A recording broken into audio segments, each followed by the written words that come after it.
दिव्या नाम की एक लड़की है जो शादी जिस दिन उसकी हो रही है उसी दिन वो अपने बॉयफ्रेंड के साथ होटल में चली जाती है और उनके साथ ऐसा सिचुएशन क्रिएट होती है कि उसकी शादी टूट जाती है। ऐसी क्या नौबत आई कि इस केस के दौरान हम आपको बताएंगे कि उसको होटल रूम पे जाना पड़ा अपने बॉयफ्रेंड्स के साथ समय बिताने के लिए। तो दिव्या नाम की लड़की है जिसकी उम्र 26 साल है, गुड़गांव की रहने वाली है और गुड़गांव का ऐसा इलाका है जहां पर लोगों के पास पैसों की कमी नहीं है। एक तो वैसे ही पूरे इंडिया की बात की जाए तो गुड़गांव नंबर 1 में आता है। मुंबई के से भी एडवांस में गुड़गांव को कहूँगा। कारण क्या है कि वहाँ पर जो लोग पहले लोकल हुआ करते थे, यानी जिनके गांव थे, जो ज़मीन थी, खेती बाड़ी थी, वो ज़मीन भी कंपनियों ने खरीद लिया है। कहीं पर तो प्लांट लग गए हैं, किसी पर रेजिडेंशियल बिल्डिंग्स बन गई हैं, कहीं पे फ्लैट बन गए हैं, कहीं पे वैसे और कुछ कुछ चीज़ों के लिए यूज़ हो चुकी हैं। वहाँ पर क्या हुआ, अब लोगों ने ज़मीन जो बिकी, कुछ लोगों ने बाहर जाके ज़मीन खरीद ली और कुछ लोगों ने वहीं पर जो पैसे उनके पास बचे ज़मीन खरीदने के बाद भी, उन लोगों ने वहीं पर कुछ वेयर हाउस बना लिए, कुछ दुकानें खरीद ली, कुछ दुकानें बना ली, कुछ और इस तरह से रेंटल इनकम का काम शुरू कर दिया।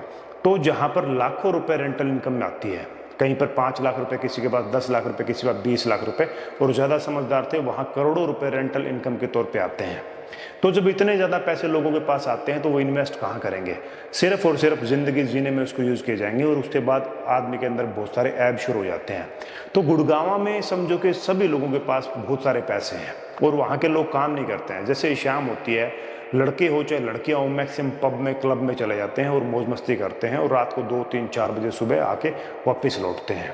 तो ऐसी कुछ फैमिली लेकिन बहुत सख्त भी है। मैं सबको नहीं कहूँगा कि सब फैमिली ऐसी हैं। कुछ फैमिली बहुत सख्त हैं, बहुत अच्छी हैं, अपने बच्चों को संभाल के रखते हैं और बच्चे भी संभाल के रहते हैं। लेकिन बच्चे संभल के रहते हैं लेकिन सोसाइटी का असर तो होता ही है। तो कुछ कुछ असर बात दिव्या के ऊपर ही। दिव्या 26 साल की होती है, कॉलेज जाती है, उससे पहले स्कूल जाती है, कॉलेज जाती है, फिर अपनी पढ़ाई में करने के बाद वो जॉब करना शुरू करती है। तो कॉलेज के दौरान दिव्या का एक फ्रेंड होता है जिससे उसकी दोस्ती हो जाती है। अच्छी खासी फैमिली से है, फैमिली बड़ी स्ट्रॉन्ग है, अच्छे खासे पैसे आते हैं, रेंटल इनकम खूब आती है। उन्होंने अच्छा खासा अपना कुछ धंधा भी शुरू कर रखा है।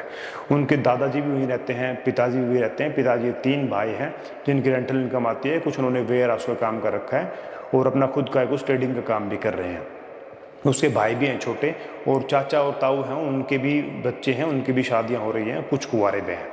दिव्या पढ़ाई करने के बाद नौकरी करना शुरू करती है। फैमिली के लोग देखते हैं, अच्छी फैमिली देख के चलो इसका रिश्ता कर देते हैं। जैसे कि अरेंज मैरिज करते हैं वैसे अरेंज मैरिज दिव्या की होती है। दिव्या को कोई एतराज़ नहीं है। चलो फैमिली वालों ने कहा, जैसे पालन पोषण किया वैसे उसने शादी कर ली, क्योंकि उसके अपने आसपास सहेलियां और आसपास के जो भी रिश्तेदार थे, लोग थे, उन्होंने देखा था कि लव मैरिज में बड़े पंगे भी होते हैं और शादियां टूटती भी जाती हैं। लड़के को भी लड़की पसंद थी, दोनों की शादी तय हो जाती है। एक डेट फिक्स की जाती है 24 नवंबर 2024 की।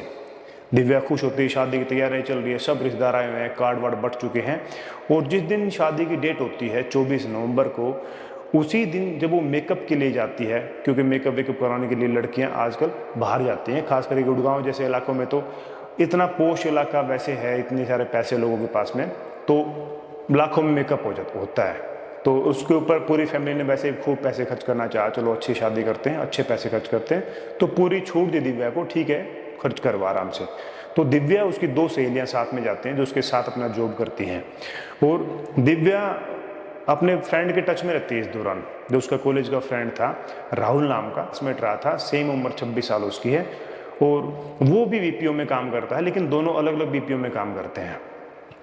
तो इस दौरान क्या है कि दिव्या अपने फ्रेंड से बात करती है, राहुल से, जो नॉर्मली बातें होती रहती हैं। उस दिन भी दिव्या राहुल से बात करती है कि मैं बाहर आ रही हूँ, तो राहुल उससे कहता है कि चलो मैं तुमसे मिल लेता हूँ। तो दिव्या अपनी 2 फ्रेंड, मैंने बताया 2 फ्रेंड के साथ में, और ड्राइवर को लेके, गाड़ी लेके वो लोग चले जाते हैं कि चलो मेकअप करवा के आते हैं।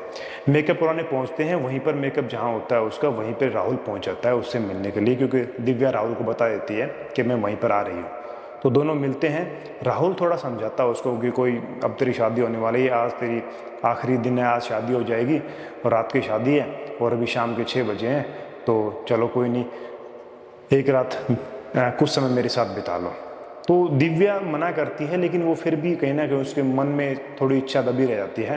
राहुल उसको थोड़ा सा समझाता है, थोड़ा सा कन्विंस करता है, और दिव्या कहती है चलो कोई नहीं, ठीक है चल पड़ते हैं। बोला कुछ नहीं करेंगे, थोड़ी देर के लिए अलग से बैठ के बातचीत करेंगे। दिव्या और राहुल उसके लिए एक रूम बुक कर देता है, पास में एक होटल होता है, वहाँ रूम बुक करते हैं। उसकी बाकी 2 सहेलियाँ हैं और ड्राइवर हैं। ड्राइवर गाड़ी में रहता है पार्किंग के अंदर ही, और 2 सहेलियाँ वो लॉन्ज में बैठ जाते हैं, जहाँ होटल का लॉन्ज होता है वहाँ, अच्छा 5 स्टार होटल है, वो लोग बुक करते हैं और रूम में अंदर चले आते हैं। आधे घंटे के अंदर वो दोनों वापस आते हैं, और जैसे दिव्या और राहुल वापस आते हैं तो दिव्या अपनी सहेलियों कहती है कि डॉक्टर के पास चलना पड़ेगा, दिक्कत हो गई है। कि उसकी सहेलियाँ कहती है कि बताओ क्या दिक्कत हो गई। वो नहीं, चलो डॉक्टर के पास में, ऐसे ऐसे ब्लडिंग शुरू हो गई है। वो नहीं रुक रही है, क्योंकि राहुल उससे ज़बरदस्ती करने की कोशिश करता है। वो भी एग्री हो जाती है कि आखिरी बात है, कोई दिक्कत नहीं है। दिव्या ने कभी कोई फिजिकल रिलेशन इससे पहले बनाया नहीं था, और लेकिन उसको दिक्कत शुरू हो जाती है। वो उसको डॉक्टर लेके जाती है, दोनों सहेलियाँ। राहुल को मना कर देती है, तुम मेरे साथ मत जाओ। तो डॉक्टर के पास जाते हैं, डॉक्टर को बताते हैं ये प्रॉब्लम हुई है, और उसका ट्रीटमेंट करता है। डॉक्टर पहले पूछता है क्या बात हुई, बोले कुछ नहीं, शादी हुई है और हस्बैंड के साथ ही ऐसे कुछ हुआ था, और उसकी वजह से ये दिक्कत हो गई है। यहाँ पर रमेश नाम का डॉक्टर होता है, और उसका ट्रीटमेंट करता है, टैबलेट दे के, उसका इलाज विलाज करके, पेन किलर वगैरह दे के, जो भी कुछ ट्रीटमेंट होता है उसका ट्रीटमेंट करके वहाँ पर वो उसको भेज देता है। शादी के लिए तैयारियां हो रही होती हैं, और उस समय रमेश का भी वहाँ पर शादी में इनविटेशन आया हुआ होता है, और रमेश भी शादी में पहुँचता है। वो कहता है जल्दी करके ट्रीटमेंट करके निकल लेते हैं।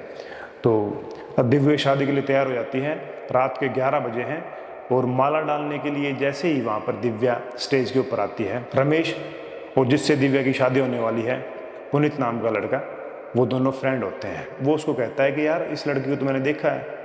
वो कहता है कहाँ देखा है। वो कहता है मेरे पास वहीं पे मेडिकल क्लिनिक के अंदर आई थी, और इसका मैंने ऐसे ऐसे करके ट्रीटमेंट किया था। वो उसे बताना नहीं चाहता, लेकिन उससे पूछता है भी क्या बात, कैसे जानते हो, तो उसको बता देता है। आखिरी स्टेज की बात होती है, और वहाँ पर पुनीत शादी करने के लिए मना कर देता है, और यहीं पे सारा मामला गड़बड़ हो जाता है। पूरी फैमिली के लोग इकट्ठे होते हैं, बारात आई हुई है, माला डल रही है, माला डलने वाली होती है, उससे पहले सारी बात हो जाती है। इन दोनों के बीच में वहीं पे दोनों फैमिली के लोगों को पता लग जाता है कि ये बात हुई है, और डॉक्टर के पास, क्योंकि उसकी जो ट्रीटमेंट की जब एंट्री होती है, एडमिशन होता है, जब फॉर्म भरा जाता है कंसल्टेंसी के लिए, तो वो उनके पास प्रूफ भी होता है, और वो उसको वहाँ पे वो प्रूफ दिखाता है, फ़ोटोकॉपी मंगवा के, अपने जहाँ स्टाफ को बोल के फ़ोटो मंगवाता है, और स्टाफ को और बाकी लोगों को दिखाता है कि ये देखो ये लड़की ऐसे ऐसे ट्रीटमेंट के लिए मेरे पास गई थी। आप दिव्या से बातें पूछी जाती है, दिव्या कहती है हाँ ये सब कुछ हुआ था। पहले तो मना करती, फिर हाँ कर देती है। दोनों फैमिली में कहासुनी शुरू हो जाती है, लेकिन जो बड़े बुजुर्ग समझदार लोग होते हैं वो कहते हैं कि अब किया क्या जाए। तो पुनीत साफ साफ मना कर देता है, मैं इसे शादी नहीं करूँगा। और सभी लोग आए हुए होते हैं, हालांकि कुछ वीआईपी लोग भी शादी में आए हुए होते हैं। तो उस दिन ये बड़ा माहौल गर्म होता है, समझाने की कोशिश करते हैं। पुनीत को कहते हैं कि बेटा मान जाओ, कोई बात नहीं, बड़े बुजुर्ग लोग कहते हैं, लेकिन पुनीत नहीं मानता, ना ही लड़के वाले मानते हैं कि ऐसे क्या हुआ, ऐसे कुछ ऐसे होता नहीं है, हमारा तो पूरी बेइज्जती हो गई है। दोनों की शादी टूट जाती है। हालांकि उस समय दिव्या की फैमिली वाले जो अच्छे पैसे वाले थे, दोनों की फैमिली पैसे वाले होते हैं, वो उनको केस करने के लिए मना कर देते हैं। लेकिन मामला इतना सनसनीखेज होता है कि अखबारों में आ जाता है, क्योंकि बहुत टाइप के लोग ऐसी शादी में पहुँचते हैं। और उसके बाद जब शादी टूटी तो अखबारों में आया और सुर्खियों में आया, और दिव्या की अब तक शादी नहीं हो पाई है। हालांकि 1 साल ही बीती है, लेकिन मामला बड़ा ख़राब रहा, और एक छोटी ही चूक की वजह से इतना गंभीर परिणाम दोनों को झेलना पड़ा, जहाँ पुनीत को भी दिक्कत हुई, पुनीत की फैमिली को भी दिक्कत हुई है, और दिव्या की फैमिली की भी पूरी बेइज्जती हो गई है। तो जहाँ पर हम इस तरह सोचते हैं कि ऐसे मॉडर्न युग के चक्कर में ऐसे कुछ होना चाहिए, उन सब की कोई ज़रूरत होती नहीं है। हमें सिर्फ नॉर्मल रहना चाहिए जैसे हम पहले रहा करते थे। ये आधुनिकता के चक्कर में बड़े पंगे होने शुरू हो जाते हैं। तो ये केस बड़ा पेचीदा था, सनसनीखेज था, और इस तरह की कार्रवाई से आप लोग मुझे कमेंट करके बताएं, अगर आप लोग होते तो क्या उससे शादी करते? अगर दिव्या की जगह आप होते तो क्या आप उस समय जो राहुल नाम का उसका फ्रेंड था उसके साथ रूम पे जाते, या आपने ये सब नहीं करना चाहिए था? या जो भी राय आपकी है मुझे कमेंट करके ज़रूर बताएं। इस तरह के मामले बड़े समझदारी से लेने चाहिए, और जो भी आदमी फर्स्ट टाइम डिसीजन लेता है वो बाद में पछताता नहीं है, क्योंकि जब पहले सोचते नहीं है बाद में सोचने का कोई फ़ायदा नहीं होता है। तो आप लोगों का ओपिनियन मुझे ज़रूर कमेंट में जानना चाहूँगा कि आप लोग क्या कहना चाहेंगे इस विषय के ऊपर। तो आप इसी तरह की, मैं कहूँगा, सतर्क रहें, सावधान रहें। आपको जब भी ऐसे कोई आप आसपास घटित घटनाएं पता लगता है तो मुझे कमेंट करके, मुझे मैसेज करके, मेल करके बता सकते हैं, ताकि उनके ऊपर लोगों को जागरूक किया जा सके, लोगों को बताया जा सके कि किस तरह केस हो सकते हैं। मैं तो कहूँगा लड़की को जागरूक होना चाहिए, फालतू बन के पंगे में नहीं पड़ना चाहिए, अपनी फैमिली के साथ में बातों को मानते और एक नॉर्मल तरीके से रहना चाहिए।